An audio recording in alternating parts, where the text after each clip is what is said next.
Here is how to get your Badoo account unblocked. Hello everyone, welcome back to app tutorial. In this video, I'll show you how you can unblock your Badoo account if it has been blocked. So let's start. Your account might get blocked if you violate the terms and conditions of the Badoo app. However, it might be temporary or permanent. In order to unblock your account, you'll have to go to any browser of your choice. After you open your browser, tap on the search bar and type Badoo feedback. You'll get the feedback link from the official website of Badoo. Open it. Then you will get a list of options as you can see on the screen. Now in order to unblock your account, tap on ask a question about my profile.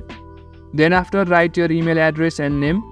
After that write the message that your account has been blocked and also state the reasons why it should be unblocked. Basically you can write that your account was blocked without any notice or by mistake, and then you can request to get it unblocked. Furthermore, you can also attach a screenshot if you have any evidence of the issue.